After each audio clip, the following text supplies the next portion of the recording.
जय माँ भारती।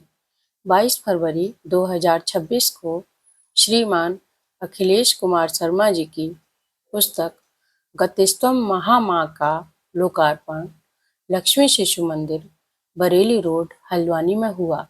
सभी जन पुरानी स्मृतियों से सराबोर हो गए। आप भी आइए मेरे साथ माँ के सानिध्य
आप सभी के शुभागमन से, आप सभी के शुभागमन से हुए प्रसन्न फूलों जैसे हम, हुए प्रसन्न फूलों जैसे हम।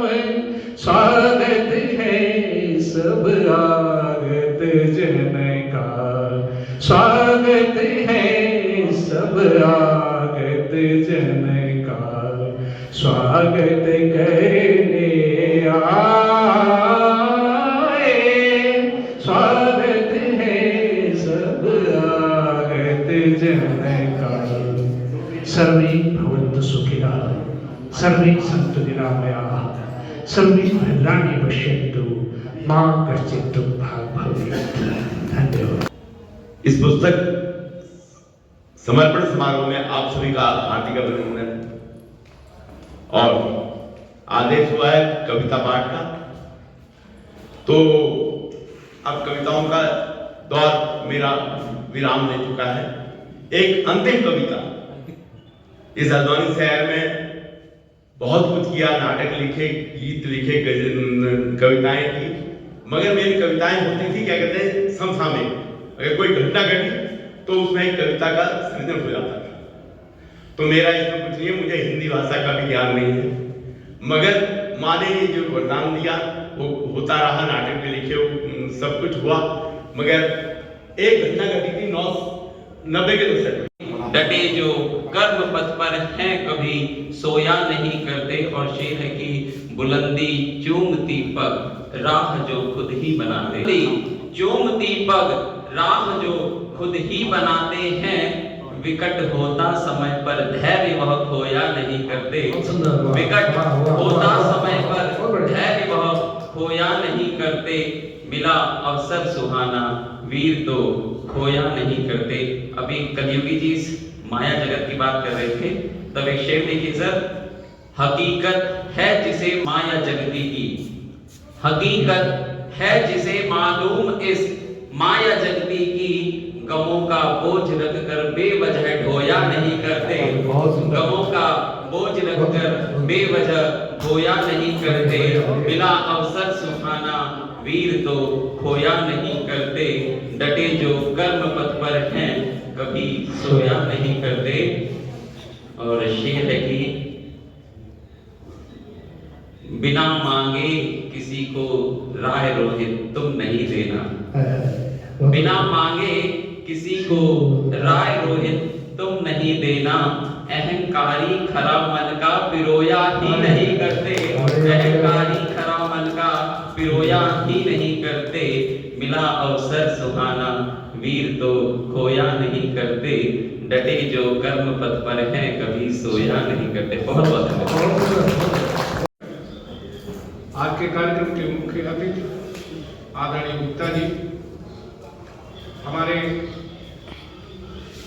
पूर्व प्रधानाचार्य आदरणीय सक्सेना जी, पुस्तक लोकार्पण कार्यक्रम के आज के मुख्य व्यक्ति, वक्ता और हस्ती आदरणीय अखिलेश कुमार शर्मा जी तथा मंच संचालक आदरणीय श्री गोल्डी जी, मैं आप सभी लोगों की उपस्थिति को, जो हमारे सामने बैठे हुए हैं, आप सभी लोगों की उपस्थिति को मैं प्रणाम करता हूं और आप सभी का हार्दिक वंदन और अभिनंदन करता हूं।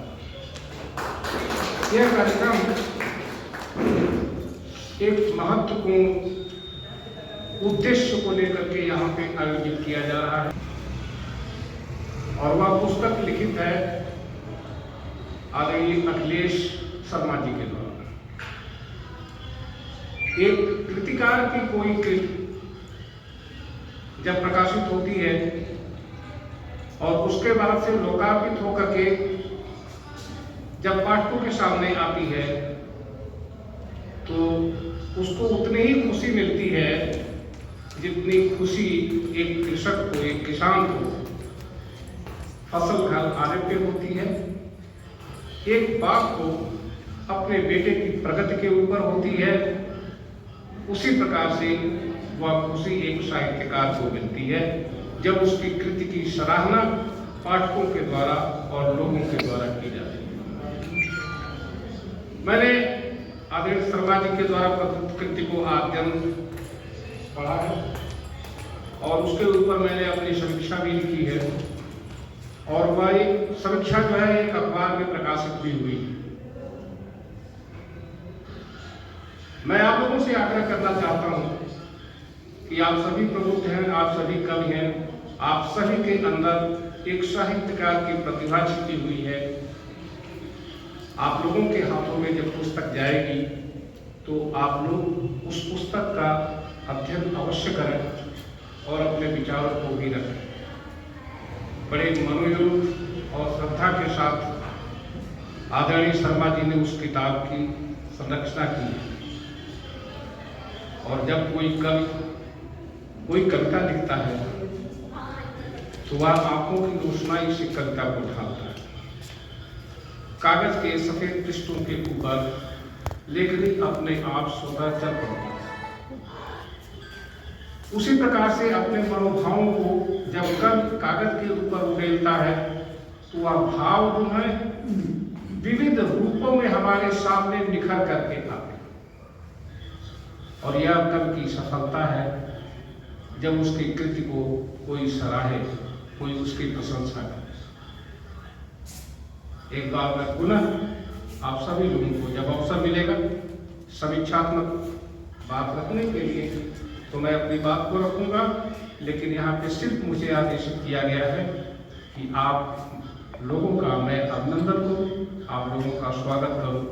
तो यहाँ पे प्रतिष्ठित मंच पे उपस्थित समस्त आदरणीय जनों के साथ मैं आप सभी लोगों का इस सभागार में हार्दिक वंदन करता हूँ, अभिनंदन करता हूँ और सत सत स्वागत करता हूँ कि आप लोगों की उपस्थिति इस कार्यक्रम को शोभायमान करेगी। धन्यवाद और आभार। अच्छी हंसी मेरी सुनी मेरे प्रिय मित्र और कब से हमें कहते पुरातन मित्र ऐसे प्रमोद गोल्डी जी, वास्तव में गोल्डी नहीं है, पूरा का पूरा 100% 24% का गोल्ड है। तो ऐसे संचालक इस मंच का कर रहे थे। तो जैसा मैंने कहा कि कविता जब जन्म लेती है तो उसके पीछे कवि की बहुत बड़ी साधना होती है। और इसलिए इस कविताओं में जो संग्रह है इसके अंदर जो भाव की अभिव्यक्ति हुई है उन अभिव्यक्तियों के माध्यम से कवि ने जो कुछ कहा वास्तव में कवि कहता नहीं है, कवि खुद उस कविता के माध्यम से जन्म लेता है और इस जन्म के बाद उन्होंने जो ये रचना और ये संग्रह तैयार किया है, इसके 52 लोकार्पण के कविता के अन्नप्राशन के शुभ अवसर पर मैं कवि को भी बधाई देता हूँ। यहाँ उपस्थित सभी लोगों को इस बात की बधाई देता हूँ। जैसे किसी परिवार में ना बच्चे के अन्नप्राशन में सभी रिश्तेदार नातेदार आते हैं, ऐसे हम सब लोगों ने आकर के इस समारोह को और उल्लासपूर्वक और आनंददायक बनाया। इसके लिए आप सब लोगों को बहुत बहुत धन्यवाद। एक बात और मैं कहना चाहता, पवना जी हम बैठे हैं, उन्होंने पहाड़ की एक बहुत अच्छी वेदना को शब्द दिए। मैं साधुवाद देता हूँ, बहुत बहुत साधुवाद देता हूँ। एक सुझाव भी देता हूँ, मेरे जैसे मैंने कहा ना, मेरा तो भैंस और बीन का रास्ता है, मेरी बात को कोई समझने का मतलब नहीं। आपकी कविता में एक शब्द आया था कि छूट गई गलियां। अगर गलियों की जगह बाखुली शब्द का इस्तेमाल करेंगे तो मेरी पहाड़ की पीड़ा मुखर होकर के उभरेगी, कि पलायन की पीड़ा उभरेगी, मेरी पहाड़ की वाणी सफल हो जाएगी। मेरा सुझाव है, मानना ना मानो, वैसे मानने लायक बात नहीं है, लेकिन अगर अच्छा लगेगा तो देखिएगा। तो ये मैं ऐसे सुन रहा था, तो कुल मिलाकर के जैसे मैंने कहा, होना तो ये जैसा कि मैं एक एक कविता के बारे में, क्योंकि शर्मा जी ने इस रचना को करने के बाद मुझे इसकी अनुलिपि दी थी, मैंने पढ़ा भी देखा भी था, और कुल मिलाकर के माँ की वंदना में बहुत स्वर गुंजायमान है, लेकिन माँ की ममता को कोई भी स्वर मूर्त रूप नहीं दे सकता। माँ की ममता तो असीमित है, नहीं कर सकते। और हम सब लोगों का सौभाग्य है कि हम माँ के आंचल में पड़े हैं। हम में से कुछ लोगों का ये दुर्भाग्य भी है कि वो आंचल हमारे सर से जल्दी उठ जाए, लेकिन माँ कहीं जाती नहीं, माँ रहती है, सिर्फ हम अनुभव नहीं करते। लेकिन अखिलेश जी की कविताओं में माँ का सामीप्य का जिस तरह का उल्लेख हुआ है, लगता ही नहीं है कि वो माँ से कहीं दूर गए हैं या माँ उनसे दूर गई है। इतनी सुंदर रचनाएं इसमें मैंने देखी हैं। इस सब के साथ मैं कवि को बहुत बहुत मुबारकबाद, बधाई देना चाहता हूँ। और आपको समय की जल्दी हो ना हो, मुझे थोड़ी इसलिए जल्दी है कि मेरा जहाँ रास्ता है, मुझे दिन छुपने से पहले निकलना पड़ता है शहर से।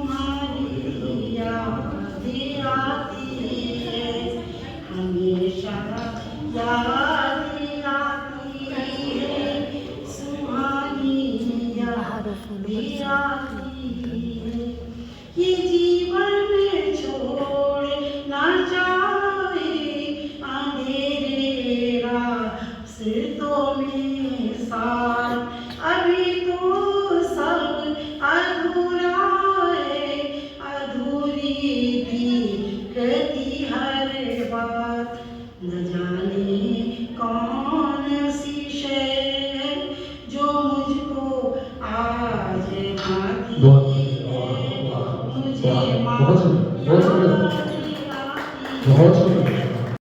सभी गुरुजन हैं, लगभग सभी को मेरा नमस्कार।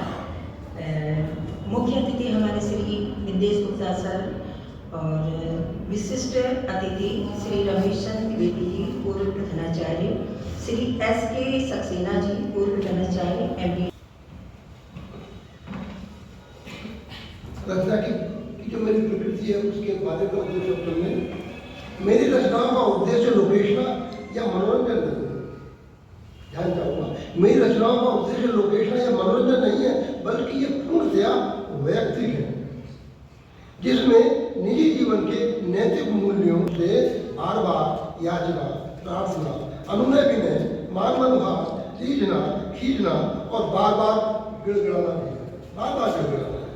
इसलिए मेरी दृष्टि में इन रचनाओं को मंचीय भी नहीं कहा जा सकता, इसलिए मेरी रचनाओं को मंचीय भी नहीं कहा जा सकता। फिर भी इस मानव जीवन की इस लंबी यात्रा में अपने जो लक्ष्य पथ की ओर सतत अग्रसर रहने वाले मेरे अपने जो सहयात्री बंधु हैं, यदि उनको ये रचनाएं रुचिकर प्रतीत होती है तो मैं इस प्रयास को सार्थक समझूंगा। बहुत बहुत धन्यवाद। अब मैं मेरा बड़ा दोष है, थोड़ा रचनाओं में काठिन्य दोष है, इसलिए अब मैं जो अब तक आपने सुना, जो रस लिया वो सरल सुबोध बोधगम्य, बड़ा सुपाच्य रस लिया आपने। इधर मुंह से निश्चित होता जा रहा था और आप पकाते जा रहे, बड़ा आनंद आ रहा था। मेरी उसमें थोड़ी साहित्य से गरिष्ठता है, उसके लिए क्षमा चाहूँगा। और कई बार मैं अपनी क्या सुनाऊँ, ये तय भी करना पड़ा, मुझे मुश्किल हो जाता।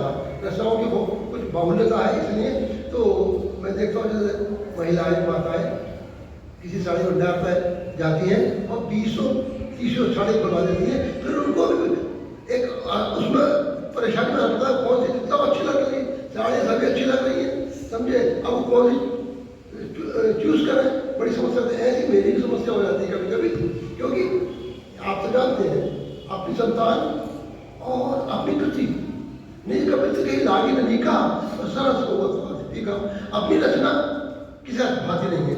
लेकिन इस उससे अब मैं नमस्कार। मेरे इसी प्रकार के विचार और भावों से अवगत होने के लिए आप मेरी पुस्तक देवभूमि बाल काव्य संपदा भी पढ़ सकते हैं, जो अमेज़न पर उपलब्ध है। धन्यवाद।